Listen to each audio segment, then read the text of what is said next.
Alkitab kita pada pagi hari ini dari kitab Nabi Yunus pasalnya yang ketiga, ayat 1 sampai ayatnya yang ke-5, saudara-saudara. Oke, saya mulai. Pertobatan Niniwe. Datanglah firman Tuhan kepada Yunus untuk kedua kalinya. Demikian, itulah saudara mulai.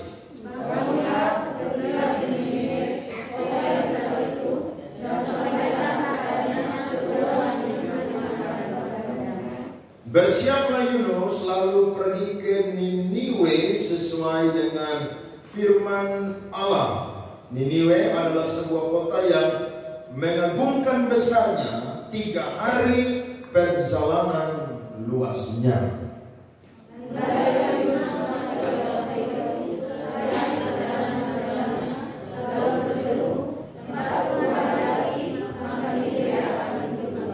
Sama-sama orang Niniwe percaya kepada Allah, lalu mereka mengumumkan puasa, dan mereka baik orang dewasa maupun anak-anak mengenakan kain kabu. Beri tepuk tangan untuk firman Tuhan ini. Saudara-saudara, Yunus ini adalah nabi yang melayani waktunya sangat singkat sekali. Dan apa yang menjadi karya pelayanannya, saudara-saudara, itu sesuatu yang sangat luar biasa. Kalau kita baca Alkitab di Perjanjian Lama, kita akan menemukan bahwa nabi yang khotbahnya paling singkat adalah Yunus. Dia khotbah, saudara, tidak pakai ilmu homiletika atau ilmu berkhotbah. Dia cuma pergi, saudara-saudara, dan berkata bahwa 40 hari lagi Niniwe akan ditunggang balikan. Saudara, kalau kita belajar tentang Yunus, Yunus ini lari ketika Tuhan panggil dia pertama kali. Dia beli tiket, dia naik kapal, dan dia pergi kemana, saudara? Tarsis. Kalau saya dan saudara hitung-hitung, ya, dari tempat dia berangkat, saudara, itu menuju Tarsis kurang lebih sekitar 3.500 km jauhnya. Karena Yunus berpikir bahwa ketika dia pergi jauh, ada jarak waktu, ada langgar pulau, maka Tuhan itu tidak akan pernah ada bersama dengan dia.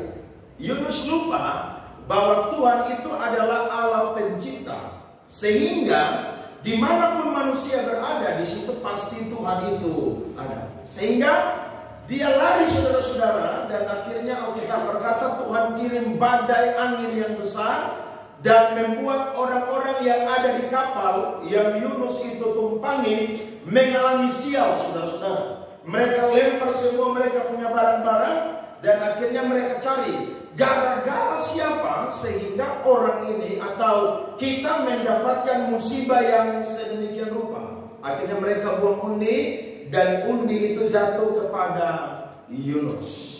Yunus bilang begini, aku adalah orang yang takut akan Tuhan. Lihat tuh, orang kalau lari dari Tuhan, Tuhan tangkap dia, dia akan bilang dia adalah orang yang takut akan Tuhan. Yunus dilemparkan, saudara-saudara, dan akhirnya Tuhan juga pakai ikan yang besar untuk telan Yunus, dan akhirnya muntahkan Yunus itu setelah 3 hari di satu kota namanya adalah Niniwe. Coba kita pelajari, kira-kira alasan waktu Yunus pertama kali lari itu apa, saudara-saudara? Ada alasannya. Saya sudah catat untuk kita, saudara-saudara, perhatikan. Yang pertama, alasan Yunus lari tidak mau mengikuti panggilan Tuhan dan pergi ke Niniwe adalah karena orang-orang Asyur itu ibu kotanya adalah Niniwe. Orang-orang Asyur itu adalah orang-orang yang pernah berperang dengan bangsa Israel. Ada satu perang pada waktu itu yang terjadi tahun 853 sebelum Masehi. Raja Asyur itu namanya adalah Salmaneser ketiga. Dia perang, saudara, melawan Mesir dan juga Ahab raja Israel dan sekutu-sekutu mereka. Kurang lebih ada 12 raja, saudara, yang berperang melawan Asyur. Dan Salmaneser III ini raja Asyur, saudara, berhasil mengalahkan 12 raja ini, termasuk raja Israel yang bernama Ahab. Jadi ketika Ahab dan Israel itu kalah, saudara-saudara, maka bangsa Asyur ini, saudara, pergi Coba kita perhatikan Yesaya pasalnya yang ke-17 ayat 14. Menjelang waktu senja, ini nubuatan Yesaya tentang Asyur pada waktu itu. Sesungguhnya ada kedahsyatan, sebelum hari pagi mereka sudah tidak ada lagi. Itulah bagian orang-orang yang apa saudara? Merampok kita. Kemudian, dan itulah yang ditentukan bagi orang-orang yang apa? Merampasi kita. Jadi orang Samaria, orang Israel saudara, dirampasi oleh bangsa Asyur. Nah Yunus ini saudara, pada waktu itu dia tidak mau pergi karena dia sangat kepahitan dengan orang-orang Asyur. Jadi Yunus tidak mau pergi karena orang Israel itu pernah kalah dalam satu perang, namanya perang apa saudara? Karkar. Mereka dirampok, mereka dirampasi. Itulah terbelakang. Yang kedua saudara-saudara, mereka ini adalah bangsa yang juga suka berkelahi dengan sesama mereka. Saya coba cari data saudara dan menemukan ternyata pada tahun 787 sampai 747 sebelum Masehi itu Yunus itu hidup saudara-saudara. Dan ketika Yunus hidup saudara-saudara, di Asyur sendiri kurang lebih terjadi 32 kali perang. Dan perang itu saudara-saudara sesama orang-orang Asyur. Kenapa? Karena di situ saya coba mencari data dan menemukan ada perang saudara di situ. Ada perebutan tata kerajaan di situ. Kemudian juga ada perang terbuka antara kelompok dalam negeri. Sehingga kalau saya dan saudara baca Yunus pasal 4 ayat yang ke-11, mari kita lihat firman Tuhan ini. Yunus pasal yang ke-4 ayatnya yang ke-11, bagian B. Alkitab berkata, yang semuanya tak tahu membedakan tangan kanan dari apa saudara? Tangan kiri. Dengan ternaknya yang banyak. Jadi mereka ini bangsa yang suka ribut berkelahi. Dengan alasan inilah Tuhan panggil Yunus untuk pergi menginjil di Niniwe. Dari firman ini kita belajar, ternyata Tuhan itu bukan cuma sayang orang Israel, tapi Tuhan juga sayang orang-orang non-Israel. Amin. Termasuk hari ini Tuhan bukan cuma sayang orang Kristen saja. Tuhan sayang orang Islam, Tuhan sayang orang Hindu, Tuhan sayang orang Buddha, Tuhan sayang orang Konghucu, Tuhan sayang orang ateis, bahkan Tuhan sayang orang-orang Jepang dan lain sebagainya. Jadi kita perlu berdoa saudara-saudara dan juga terlibat di dalam penginjilan. Karena Tuhan datang mau menyelamatkan setiap orang yang percaya kepadanya. Orang yang percaya bukan cuma Kristen saja, tapi setiap orang yang percaya dalam hatinya dan mengaku dengan mulutnya bahwa Yesus adalah Tuhan dan Allah, dia pun juga akan mendapatkan keselamatan. Amin. Akhirnya Yunus dapat firman yang kedua kali sesuai yang kita baca. Dia khotbah singkat sekali. Alkitab berkata, Niniwe itu saudara-saudara, dia punya kota itu saudara, kalau ikut jalan kaki saudara atau mengikuti perjalanan, firman Tuhan berkata, itu 3 hari perjalanan. Jauh ya? Karena jumlah penduduknya 120.000 lebih. Tapi Alkitab berkata, Yunus khotbah berapa hari saudara? Dia hanya khotbah 1 hari saja. 3 hari perjalanan harusnya kelilingi Niniwe. Tapi karena semangat yang Tuhan beri, Yunus cuma menghabiskan 1 hari saja untuk berkhotbah di Niniwe. Lihat tuh, orang kalau Tuhan tangkap saudara, menyala saudara-saudara. Amin. Dia tidak akan noy becek, tidak akan pernah loyo, tidak akan pernah letih lesu. Dia akan semangat. Kenapa? Karena dia dapat kesempatan kedua kali untuk melayani Tuhan. Dia khotbah dalam 40 hari lagi Tuhan akan menunggang balikan Niniwe. Ini khotbah begini saudara paling asik sebenarnya. Ya, khotbah singkat begini ini saudara paling asik. Kenapa? Bertobatlah sebab Tuhan Yesus sudah mau datang yang kedua kali. Enak atau tidak saudara? Saya yakin kalau khotbah model begini pendeta tidak akan capek-capek khotbah. Kenapa? Karena khotbah cuma singkat, padat, jelas, udah poin. Tapi kebanyakan saudara, pendeta udah khotbah panjang lebar, jemaat tidak mau yang namanya peduli dengan firman Tuhan. Betul saudara-saudara? Coba kalau orang Kristen itu dengar khotbah bertobat, saya yakin kita ibadah ini mungkin saat hari Minggu hanya 30 menit aja. Betul atau tidak? Pujian penyembahan, pendeta naik khotbah 5 menit, semua angkat tangan bertobat, langsung pulang. Enak atau tidak saudara? Tapi gara-gara tidak mau bertobat, makanya ibadah 2-3 jam saudara-saudara. Iya kan?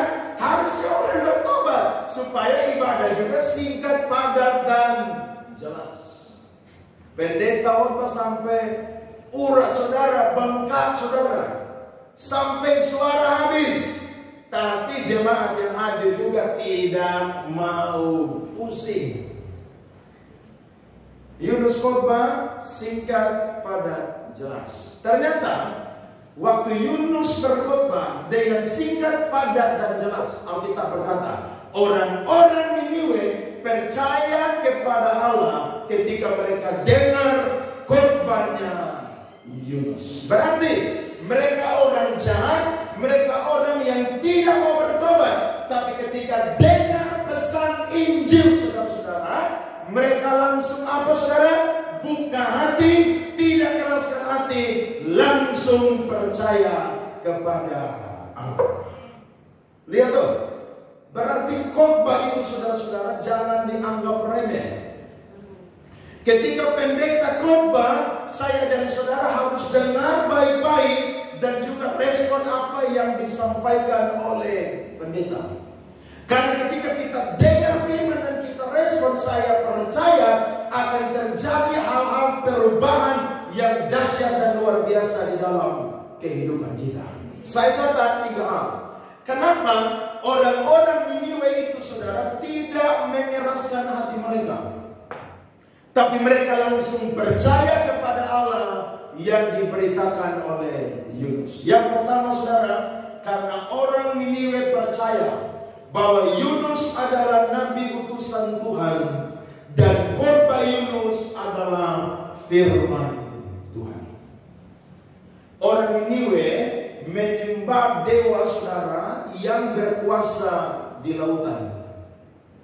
Sehingga ketika Yunus ditelan oleh ikan yang besar, waktu Yunus dimuntahkan di Niniwe, orang Niniwe itu saudara sampai terheran-heran. Kenapa? Karena biasanya orang itu kalau ditelan ikan besar pasti apa? Mati. Tapi saudara-saudara, Yunus bukannya mati, tapi justru dia dimuntahkan di Niniwe dan pergi khotbah di Niniwe. Berarti dalam pemahaman pikiran orang Niniwe, Yunus ini bukan orang biasa. Betul saudara? Yunus ini adalah nabi utusan Tuhan. Jadi ketika Yunus pergi dan berkhotbah saudara-saudara, itu paketnya lengkap. Yunus diakui sebagai nabi sejati dan firman yang dia sampaikan itu benar berasal daripada Allah. Jadi kadang-kadang saudara, Tuhan pakai kasus atau latar belakang kita.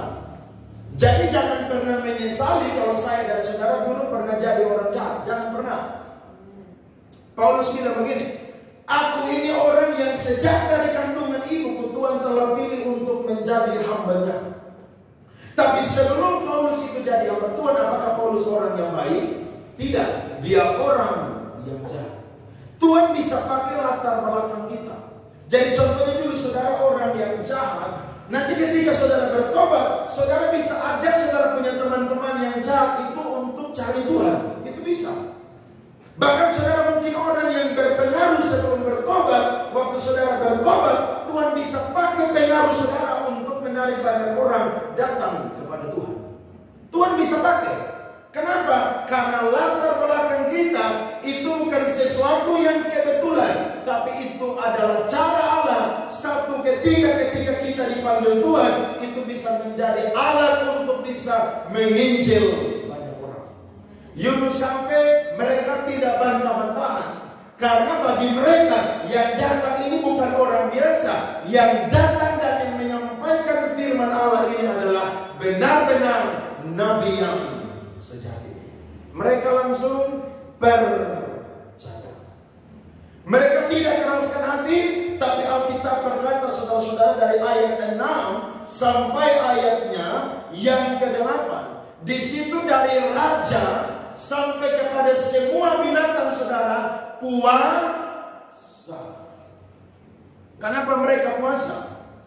Karena mereka dengar firman Tuhan, mereka rendahkan diri supaya mereka itu mengalami pertobatan. Ini khotbah model begini asik sekali. Singkat, padat, jelas, orang langsung respon dengar firman Tuhan. Pendeta zaman sekarang rumah khotbah berapa puluh kali pun juga jemaat atau orang Kristen tidak mau peduli. Dan bagi saya khotbah yang paling asik salah satunya adalah di ibadah pemakaman. Itu khotbah yang paling asik. Kenapa? Karena di tempat orang mati, di situ orang yang pergi melayat ikut ibadah itu belajar dari orang mati itu. Makanya kita bilang lebih baik pergi ke rumah duka daripada pergi ke mana, saudara? Rumah pesta. Karena di situ kita bisa belajar sesuatu. Di situ orang ketika mau makamkan mayat, semua isi acara paduan suara.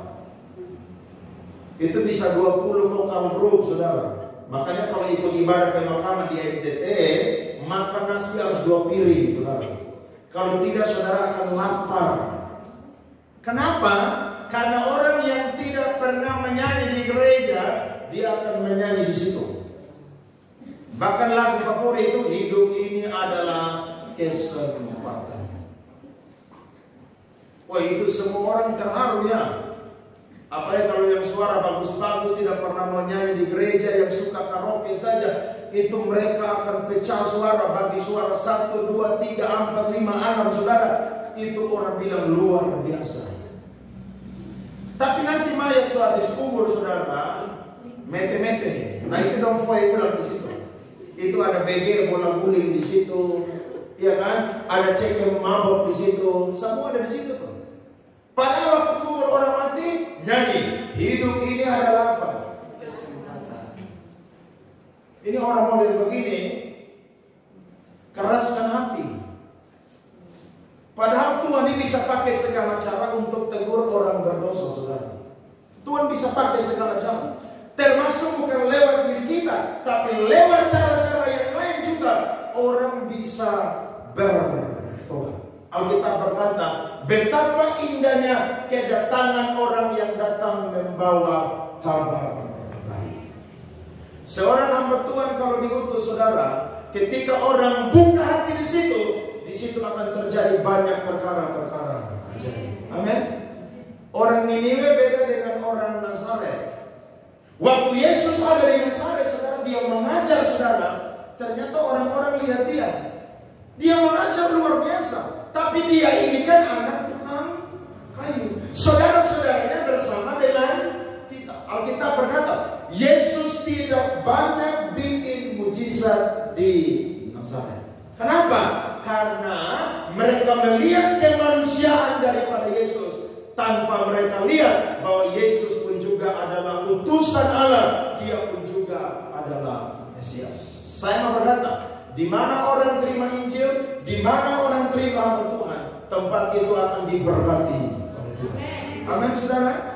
Saya yakin itu kenapa? Karena ada nabi yang Tuhan utus, saudara. Ada firman Tuhan yang disampaikan. Sehingga apa? Sehingga orang tersebut akan mengalami yang namanya pemulihan daripada Tuhan.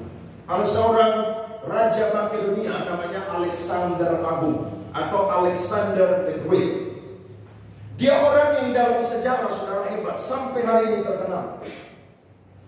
Dia dilatih berperang saudara sejak kecil sampai usia kurang lebih 20 tahun. Waktu dia punya bapak meninggal saudara, mau meninggal namanya Raja Filipus saudara. Maka Alexander Agung ini dilantik saudara pada usia 20 tahun menjadi Raja Makedonia, menggantikan ayahnya. Dan dalam kepemimpinannya saudara, dia pimpin saudara 12 tahun saja menjadi Raja Makedonia. Tapi dalam 12 tahun saudara dia pimpin, dia adalah raja yang paling berpengaruh sampai hari ini. Karena dalam kepemimpinannya saudara, tidak pernah dia berperang satu kali pun dia kalah. Tidak pernah. Bahkan dia punya kekuasaan dari laut Mediterania saudara sampai India. Ini orang hebat sekali. Satu ketika dia sudah menguasai seluruh dunia, dia bingung bangsa mana lagi yang akan dia kalahkan. Dia bikin dia punya istana di Babilonia saudara. Dia Raja Makedonia, tapi saking berkuasanya, dia bikin istananya di Babilonia. Ternyata pada waktu dia usia 32 tahun, dia mengalami sakit saudara-saudara. Dan ketika dia sakit saudara, dia ingat ibunya yang bernama Olivia. Dia masih muda saudara, tapi sakitnya cukup parah. Karena dia itu suka berperang saudara, sehingga tubuhnya itu banyak sekali luka-luka. Akhirnya dia sakit dan dia rindu berjumpa dengan ibunya. Tapi saudara-saudara, dia minta dokter pribadinya atau tabib yang dia percaya untuk tahan dia punya napas supaya dia bisa berjumpa dengan ibunya di Makedonia. Tapi dokter bilang tidak bisa. Saya tidak bisa tahan kamu punya napas karena Tuhanlah yang berkuasa atas hidupmu. Akhirnya saudara-saudara, dia mau mati. Sebelum dia mati, dia titip 3 wasiat. Ternyata wasiat ini sangat luar biasa. Yang pertama dia bilang begini, kalau saya mati nanti, yang angkat saya dari tempat tidur saya dan baringkan saya di kubur itu adalah dokter saja. Tidak boleh ada satu orang pun yang angkat mayat saya dan letakkan di dalam kubur. Termasuk jenderal-jenderal kepercayaan daripada Alexander Agung. Tidak boleh angkat. Yang kedua, ketika mayat saya dibawa ke liang lahat atau tempat di mana saya dikuburkan, maka silakan ambil barang-barang saya, emas, permata dan lain sebagainya, dan itu siram semua selama saya dalam perjalanan. Jadi sepanjang dalam perjalanan, semua harta dia itu disiram di dalam, saudara. Mereka bingung apa sih maksudnya. Yang ketiga, ketika nanti saya dikuburkan, sebelum masuk di dalam kubur saya, tolong lubangkan peti mati saya di bagian kanan dan kiri, dan keluarkan tangan saya di kanan dan juga di kiri, dan tidak boleh kepalkan tangan saya, tapi buka kedua tangan saya. Ketika dia sampaikan itu, jenderal-jenderalnya bertanya, apa maksud daripada wasiat Tuanku Raja? Dia bilang begitu. Yang pertama, dokter atau tabib sehebat apapun, ternyata dia tidak bisa pegang nafas hidup saya. Yang pegang nafas hidup saya itu cuma adalah Tuhan Allah. Sehingga tidak boleh ada satu orang pun yang angkat mayat saya pindah ke dalam peti mati. Hanya dokter saja, supaya setiap orang yang lihat yang masih hidup tahu bahwa yang hebat itu bukan dokter, tapi yang hebat itu adalah Tuhan. Yang kedua, kenapa saya suruh harta saya itu disiram di sepanjang jalan saya menuju liang lahat? Dia berkata, semua yang aku punya itu cuma ada di dunia. Saya mati tidak akan pernah bawa apa-apapun. Jadi apa yang sudah saya dapatkan saudara-saudara, saya harus tinggalkan di dunia. Alexander Agung pernah menangis di India, saudara. Dia menangis bukan karena dia kalah, karena dia bingung negara mana lagi yang akan dia kalahkan. Saking hebatnya Alexander Agung. Dan ketiga mereka tanya, kenapa Tuhanku suruh lubangkan peti mati? Dia bilang begini, waktu aku keluar dari kandungan ibuku, aku datang tidak bawa apa-apa. Maka aku harus pulang ketemu dengan Tuhan pun juga harus tidak bawa apa-apa. Saudara lihat, orang yang hebat, tapi ketika mau mati saudara, dia tahu bahwa ternyata hanya Tuhanlah yang paling berkuasa. Tepuk tangan saudara-saudara. Amin. Jadi dengan firman saudara, ayo bertobat. Kesempatan ini masih ada. Tuhan belum panggil kita, berarti Tuhan masih kasih kesempatan bagi kita. Alkitab berkata, hidup manusia itu seperti bunga rumput. Pagi dia mekar, sore dia menjadi layu dan dibuang ke dalam api. Hidup manusia sama seperti apa lagi saudara? Uang yang saat ini kelihatan, tapi dalam sekejap waktu hilang lenyap. Siapa tahu saya dan saudara mati kapan? Tidak ada yang tahu kan? Itu sebabnya kalau dengar firman Tuhan, saudara bilang, Tuhan, saya mau percaya kepada Tuhan Yesus. Selama masih ada kesempatan, saya mau mendekatkan diri saya kepada Tuhan. Nanti bulan Desember saya ulang tahun 40 tahun. Alkitab berkata kalau manusia kuat umur berapa saudara? 80 tahun. Berarti Tuhan kasih saya kesempatan hidup masih berapa tahun? 40 tahun. Itu kalau kuat saudara. Tapi kalau sudah sakit-sakitan tidak sampai 70-80, SK dari surga turun saudara-saudara. Berarti saya tahu saya harus pakai kesempatan hidup saya ini untuk apa? Melayani Tuhan. Amin saudara. Kita mati mau bawa apa? Alexander Agung yang hebat saja mati, dia bilang tinggalkan semua. Kita juga harus demikian. Makanya kita berkata saudara, ayo dekatkan diri kepada Tuhan. Jangan jauh-jauh. Sebab kedatangan Tuhan itu sudah sangat dekat. Itu yang pertama. Orang Niniwe mereka percaya bahwa Yunus adalah nabi utusan Tuhan. Dan apa yang dia sampaikan bukan dongeng belaka, tapi itu adalah firman Tuhan. Yang kedua saudara adalah orang Niniwe takut kepada penghukuman dari Allah Israel. Kalau saudara baca firman Tuhan, Alkitab berkata 40 hari lagi Niniwe akan apa saudara? Ditunggang balikan. Saudara pernah ingat satu kota atau satu tempat namanya adalah Sodom dan Gomora? Ingat kan? Alkitab berkata Sodom dan Gomora saudara bukan cuma dihukum, tapi ditunggang balikan. Berarti firman Allah saudara kadang-kadang datang itu bukan mengenakan telinga saja, tapi firman Allah datang itu keras kepada kita. Betul atau tidak? Kalau diomongin itu saudara tidak mau dengar dengan lembut, maka Tuhan akan pakai cara yang keras. Lihat orang yang jago-jago tuh, yang geng-geng itu, firman Tuhan omong dengan ringan dia tidak mau dengar. Nanti jarum suntik masuk di urat nadi, ya, infus masuk di mana lagi? Lubang hidung, iya kan? Sudah sekarat di rumah sakit 3 bulan, 4 bulan tidak mau keluar. Baru dia bilang saya mau bertobat. Tuh lihat tuh, manusia tuh kalau Tuhan ketok dengan ringan tidak mau dengar. Siapa di sini yang suka Tuhan ketok cara yang ringan? Semua kan? Woi saya tidak mau loh. Saya ini pernah lari dari Tuhan tidak mau jadi pendeta. Makanya Tuhan kejar 7 kali saudara. Saya ingat yang ke-6 kali saya sudah saksikan. Saya ditabrak di Bandara Soekarno-Hatta saudara, terminal 1A. Itu orang yang tabrak saya hancur-hancuran. Saya mengantar oleh-oleh kasih ipar Bapak Iki pulang Kupang. Dia tidak tahu saya baru habis celaka tuh.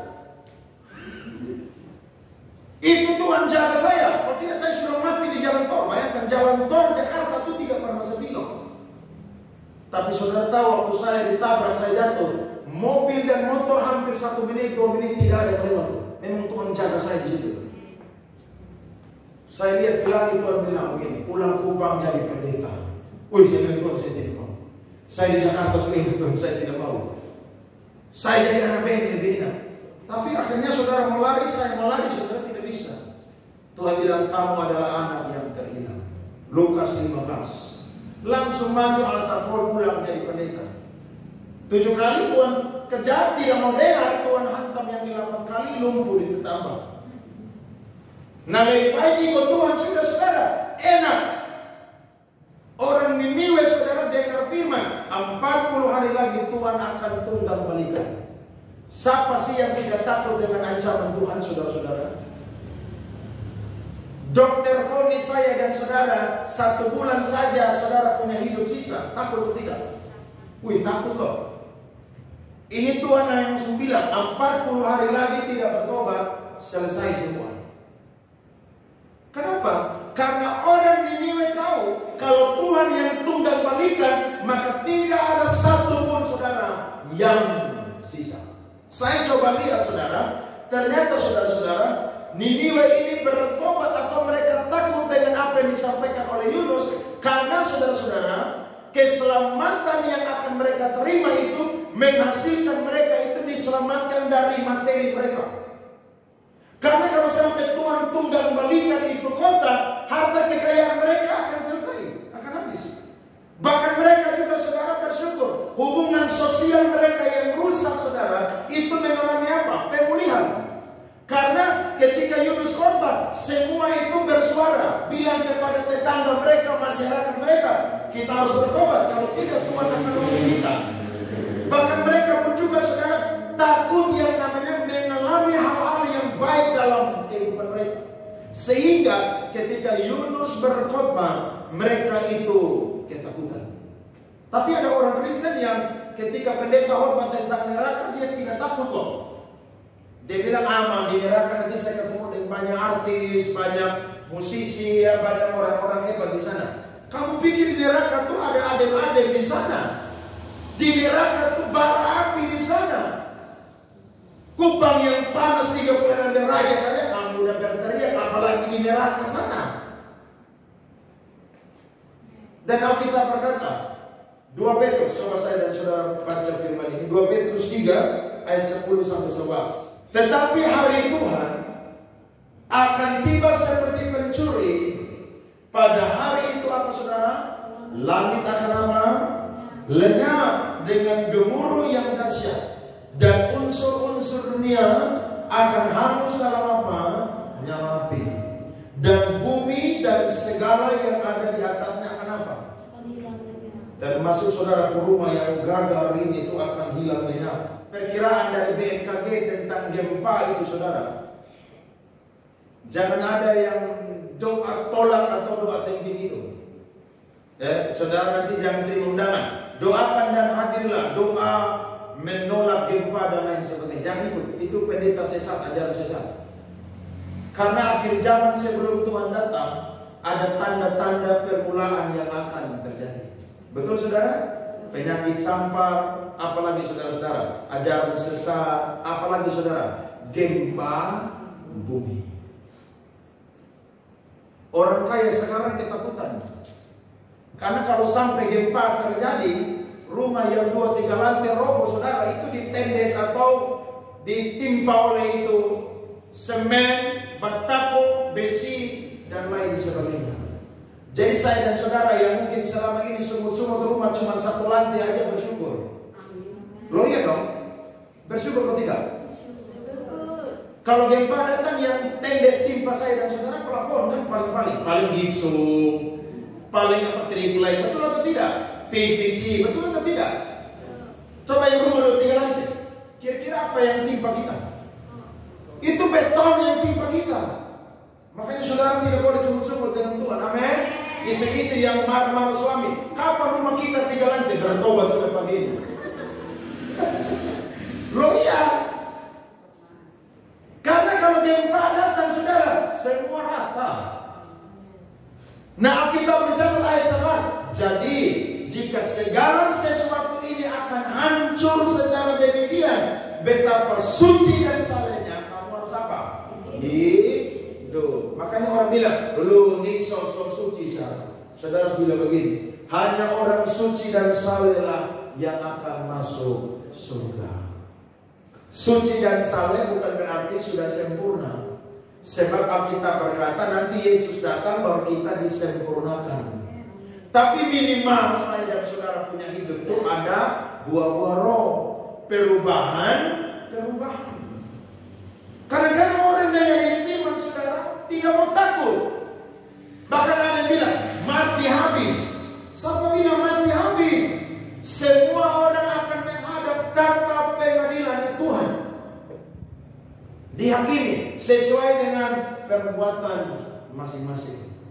Makanya jadi kita selama masih ada kesempatan, ayo injili orang-orang. ya, bersaksi ayo lu bertobat sudah.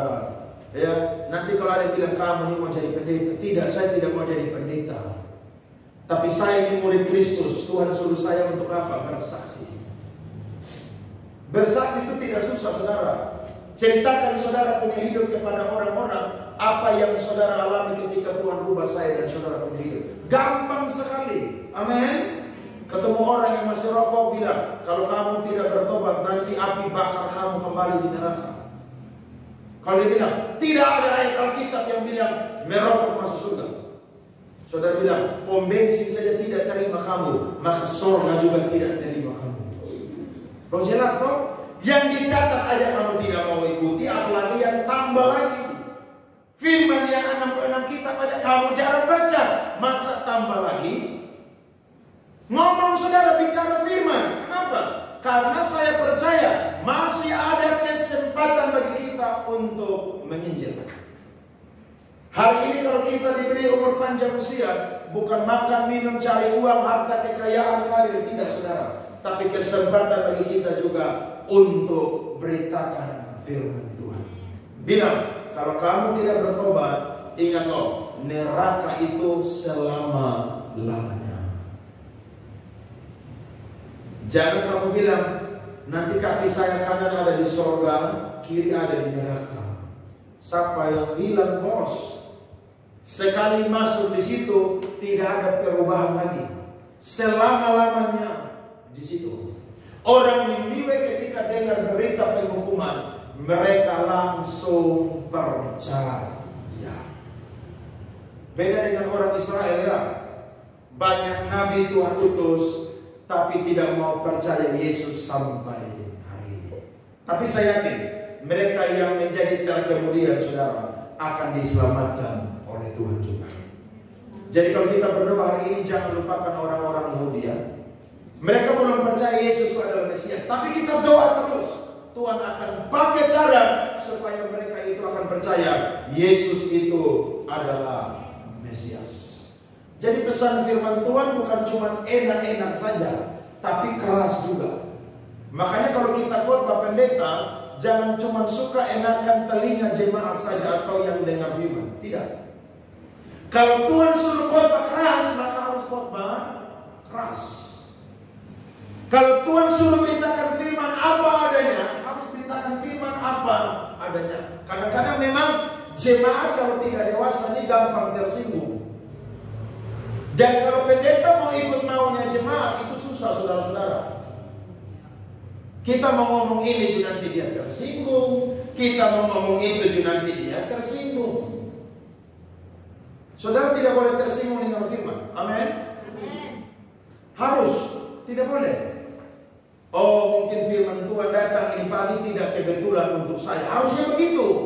Oh saya perlu bertobat. Saya perlu apa? Berubah. Kita punya dosa ini saudara manifestasinya masing-masing. Ada ibu-ibu saudara yang tiap tahun saudara tidak mengalami perubahan. Cerewetnya tidak berubah. Waktu firman Tuhan bilang lebih baik tinggal di sudut soto rumah daripada diam serumah dengan istri yang cerewet. Itu firman datang untuk saudara. Kalau cerewet firman Tuhan itu gaspol. Tapi kalau cerewet yang lain-lain saudara kurangi. Kenapa? Karena itu tidak memberkati saudara-saudara. Alkitab berkata, perkataan yang tepat diucapkan itu sama seperti buah apel di pinggan emas. Karena Yakobus bilang, semua binatang di dunia ini sudah dijinakan. Hanya satu saja yang sulit dijinakan. Apa itu saudara? Lidah. Makanya orang dunia bilang apa? Lidah tak bertulang. Itu perubahan saudara-saudara. Kadang-kadang orang hidup mabuk-mabukan bertahun-tahun, tidak mau bertobat. Tuhan kasih dia sakit keras. Kalau video aja bilang orang bikin kamu, tidak ada orang bikin orang mabuk, tidak ada. Setan punya kawan itu tidak akan pernah setan cari awal, tidak pernah. Itu mutlak karena kamu minum mabuk tiap hari, makanya sakit. Cuma doa apa? Minta ampun kepada Tuhan. bertobat. Orang yang sombong, yang angkuh, tidak mau bertobat, satu kali saudara, Tuhan akan rendahkan serendah-rendahnya. Sama seperti siapa? Nebukadnezar. Makan rumput, rambutnya saudara tidak digunting bertahun-tahun seperti bulu burung Raja Wali. Tinggal di mana saudara? Di hutan saudara, di padang. Kenapa? Direndahkan oleh Tuhan serendah-rendahnya. Kalau hari ini kita dengar firman Tuhan saudara, mari berubah. Ya, firman datang keras, kita bilang amin. Ini firman jadi vitamin buat saya. Saya yakin saya akan sehat, saya akan bertumbuh menuju kepada yang Tuhan kehendaki. Jangan tersinggung, terima firman, saudara percaya firman, catat firman, lakukan apa yang Tuhan sampaikan. Mumpung Tuhan masih tegur dengan apa? Khotbah. Kalau Tuhan tegur dengan rumah sakit, Tuhan tegur dengan bangkrut, Tuhan tegur dengan hal yang buruk, saudara pilih yang mana? Saya lebih pilih ditegur dengan khotbah. Amin. Biar kata-kata itu keras menusuk hati, tapi saya punya tubuh nih semua selamat. Daripada saya masuk rumah sakit, saya kehilangan semua, terakhir menyesal. Saudara harus belajar dari orang-orang ini. Mereka tidak keraskan hati, tapi waktu mereka dengar penghukuman saudara, mereka berpuasa. Dari raja sampai kepada hewan-hewan semua rendahkan diri untuk percaya kepada apa yang Yunus sampaikan. Sehingga saudara lihat ayatnya yang ke-8. Haruslah semuanya, manusia dan ternak, berseru kayu kamu dan berseru dengan keras kepada siapa? Allah. Serta haruslah masing-masing berbalik dari tingkah lakunya yang jahat dan dari apa? Kekerasan yang dilakukannya. Raja bilang begini, semua harus apa? Berbalik. Kita harus sama seperti orang ini. Amin, saudara. Takut akan Tuhan, takut. Kalau kota ini tidak bertobat, Tuhan akan goncang. Caranya bagaimana, Bang? Tuhan yang punya banyak cara. Dulu orang bilang NTT ini tidak akan pernah jadi yang namanya bencana. Kenapa? Ini kota batu karang. Tuhan goncang lewat apa? Udara, saudara. Seroja datang, semua orang punya rumah terlepas semua. Berteriak, Tuhan Yesus tolong. Sekarang rumah semua sudah dibuat kan? Nah nanti Tuhan goncang dari mana lagi? Bawah lagi. Kalau mau bikin fondasi, mau buat model apapun, Tuhan goncang satu kali saudara, roboh semuanya. Tapi Alkitab berkata, orang yang dengar firman dan melakukannya, dia sama seperti orang yang bijaksana, membangun rumahnya di atas batu karang. Badai datang, banjir datang, angin besar datang, rumah itu tidak akan pernah roboh. Amin saudara. Itu bicara tentang hidup saya dan saudara. Biar mau badai model apapun, saya dan saudara sekali Yesus tetap Yesus. Beri tepuk tangan kepada Dia. Amin saudara-saudara. Dan yang ketiga, orang Niniwe percaya bahwa dengan bertobat mungkin Tuhan akan mengampuni mereka. Lihat ayat ke-9 tadi, Alkitab berkata, siapa tahu mungkin Allah akan berbalik dan menyesal serta berpaling dari murkanya yang bernyala-nyala, sehingga apa saudara? Kita tidak binasa. Ayat 10 baca sama-sama 2-3. Ketika Allah melihat perbuatan mereka itu, yakni bagaimana mereka berbalik dari tingkah lakunya yang jahat, maka menyesallah Allah karena malapetaka yang telah dirancangkannya terhadap mereka, dan Ia pun apa saudara?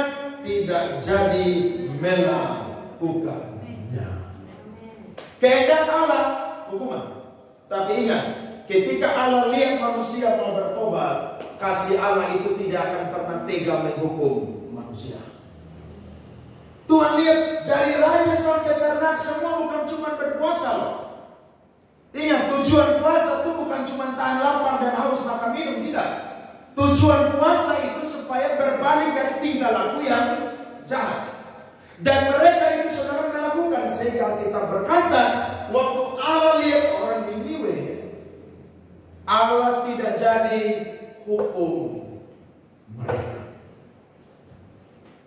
Tuhan itu Allah yang baik loh. Tapi ingat, dia juga Allah yang adil. Ketika dia ambil keputusan untuk menghukum, kalau saya dan saudara berbalik, dia akan mengampuni kita. Orang Israel, Tuhan hukum buang mereka di Babel. Orang Samaria, kerajaan utara, dibuang di mana saudara? Asyur. Tapi apakah kasih Tuhan berhenti dalam kehidupan mereka? Tidak. Mereka dikirim kembali pulang kemana? Negeri mereka. Berarti saudara, Tuhan itu tahu bagaimana memulihkan kehidupan kita. Yeremia 18 ayat 7-10. Mari kita perhatikan firman Tuhan ini. Ada kalanya aku berkata tentang suatu bangsa dan tentang suatu kerajaan, bahwa aku akan apa? Mencabut, merobohkan dan membinasakannya. Tetapi apabila bangsa yang terhadap siapa aku berkata demikian, kenapa saudara? Bertobat dari kejahatannya, maka menyesal aku bahwa aku hendak menjatuhkan malapetaka yang kurancangkan itu terhadap mereka. Jadi Tuhan bisa rubah dengan keputusan. Jadi saudara bilang, kamu tidak bertobat, mati masuk neraka. Nanti dibalas, kok kenapa kalau saya mati masuk neraka? Kalau dia bertobat, Tuhan ampuni. Karena Tuhan itu kan Allah yang sangat baik, saudara-saudara. Dia tidak ingin neraka itu penuh, surga kosong. Dia mau surga penuh, neraka itu apa? Kosong. Makanya orang di akhir hidup, biar dia mau jahat model apapun, saudara. Tapi kalau dia bertobat, surga saudara. Bedanya apa? Bedanya dia tidak dapat mahkota. Karena dia tidak pernah setia dan melayani Tuhan. Tapi surga jadi bagian dia. Nah, ada orang-orang Kristen yang bilang begitu. Nanti saya udah mau mati baru bertobat. Saya mau sama seperti orang yang ada di sebelah Tuhan Yesus di Kalvari. Betul. Kalau kamu itu dapat kesempatan sakit, mungkin 2-3 hari ya, kesempatan minta ampun, doa pelepasan, doa pengampunan, kan selesai, itu bisa. Tapi tiba-tiba kamu lagi duduk minum kopi, tiba-tiba cekeler langsung mati. Apa coba? Apa coba? Lo siapa yang tahu kapan kita mati dan cara mati kita? Tidak ada yang tahu. Termasuk orang mau datang gereja juga. Mau datang gereja tiba-tiba motor tabrak saudara mati. Tapi biar dia mati ditabrak motor, tapi karena dia mau datang gereja, mati kemana saudara? Surga. Karena cara mati itu kan tidak terlalu penting. Yang penting saudara jangan bunuh diri. Saudara jangan berdiri di jalan raya buka dada juga mari tabrak beta. Yaitu saudara bunuh diri. Saudara lihat, Tuhan itu Allah yang berbelas kasihan. Jadi kalau ada orang jahat bertobat saudara, itu dia harus dapat anugerah daripada Tuhan. Makanya keselamatan di dalam kekristenan itu mutlak karena anugerah. Tidak ada jasa amal kebaikan apapun. Sampai kalau kamu masih dapat kesempatan hidup, berarti mari beramal dan berbuat baik. Tapi dasarnya adalah selalu anugerah kasih karunia. Tuhan lihat ini orang Niniwe saudara, rendahkan diri berpuasa, Tuhan ampuni mereka. Nah yang lucunya, orang Niniwe itu bertobat, Yunus yang jengkel. Saudara kalau baca firman Tuhan, Yunus itu berteduh, saudara, Tuhan bikin satu pohon namanya pohon jarak. Itu pohon tiba-tiba langsung tumbuh, saudara, menaungi Yunus. Langsung Yunus itu berteduh di tempat yang dingin. Tapi tiba-tiba saudara dalam sekejap waktu itu pohon juga langsung kering dan layu dan mati. Yunus marah.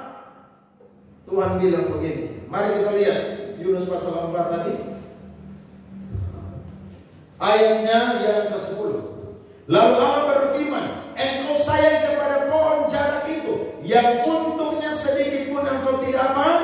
Berjerih payah, dan yang tidak engkau tumbuhkan, yang tumbuh dalam satu malam dan binasa dalam satu malam pula. Sama-sama, bagaimana tidak aku akan sayang kepada Niniwe, kota yang besar itu, yang berpenduduk lebih dari 120.000 orang dan seterusnya. Bayangkan kalau 120.000 masuk surga, saudara. Itu surga tambah penghuni banyak, saudara. Amin. Berarti Tuhan mau, saudara, tidak ada satu orang pun yang binasa. Yunus khotbah simpel. Jadi kalau khotbah di orang mati, khotbah model ke Yunus.